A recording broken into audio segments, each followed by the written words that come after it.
Sick, finally it's here, the RiffMaster. This is a brand new 2024 guitar released for Rock Band and Fortnite Festival. I've been waiting months for this to arrive, so let's check it out and see what it can do.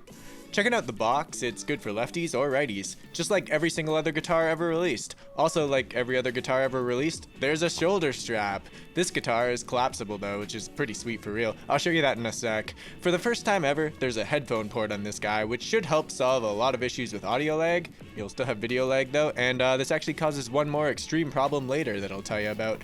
Anyway, the coolest thing about this guitar has got to be the analog stick. Theoretically, with the RiffMaster, you should be able to make almost any game more fun by playing with a guitar. Oh, and yes, it's rechargeable. No more dealing with an obnoxious screw just to change the AA batteries.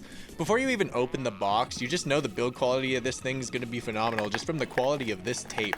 Eventually though, it is possible to open the box, and once you do, you're greeted with a way more plastic to deal with. It's actually insane. Every inch of this thing is wrapped in plastic. The neck, the whammy bar, legitimately everything. And the front of the guitar has so much tape to it that it's actually just so annoying to get off. Come on, PDP. Here it is, the RiffMaster guitar. Ah, missed a bit of plastic still there. Here you go, buddy. The neck of the guitar also comes wrapped in plastic. Once you do get it out, it snaps right on. Easy. Then, to lock the foldable neck, you just snap this guy down. Easy. This guitar is super glossy, and I can already tell it's going to be an insane fingerprint magnet. That's alright though. Going back to the box for a sec, it's got a really nice USB-C charge cable, as well as an extremely nice feeling adjustable strap. Where Guitar Hero or Rock Band straps feel like a toy, this feels like a real guitar strap. There's also the USB dongle in here. Yeah, it's a dongle, not Bluetooth, but thankfully there's a little hidden slot in the guitar where you can put the dongle when you're done playing. The fret buttons on this guitar are like a hybrid between Guitar Hero and Rock Band. It's not super clicky like Rock Band, but it's less squishy than Guitar Hero. To be honest, this is probably the best feeling fret buttons I've ever felt. It's a big step up over Super Guitar Star and a bigger step up over Pop Star guitar. The strummer as well feels like a cross between a Rock Band guitar and a Guitar Hero guitar. The amount of clickiness is perfectly centered between the two, and the massive size of the thing is really nice. The whammy bar feels on par with a Rock Band guitar. It's bouncy and it feels like a spring rather than elastic like some of the cheap knockoff guitars released back in the day. I'm really impressed with the build quality of this thing. As far as the buttons go, you've got a D-pad, a PS button, options, share, and 2 more buttons. The little P1 button's pretty cool. By default, it's mapped to R3, but you can assign it to any other button on the guitar if you want using the function button. Very cool, likely useful for playing Fortnite or trying to play non-rhythm games with the guitar. The guitar strap actually blocks the charging port in an annoying way. Weird that they didn't just move the port slightly to the side, but whatever, let's try this thing out.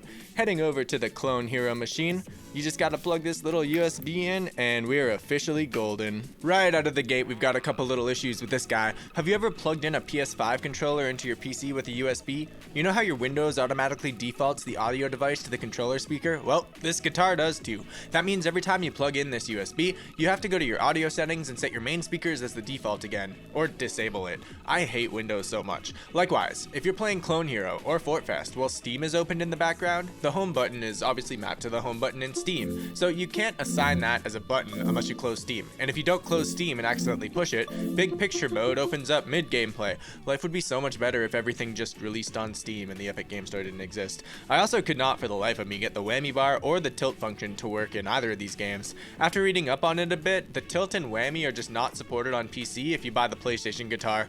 How extremely annoying. Oh, and more Fortnite Festival, once I started the game, the controller wasn't registering at all. Eventually, I mashed the PS button and sure enough, well, it's connected. I quit Steam, I quit Fortnite, launched back in, turned the guitar off and on, reconnected the dongle, same problem. Yep, the guitar doesn't actually work in Fortnite Festival on PC. You have to have the Xbox One variant of the guitar.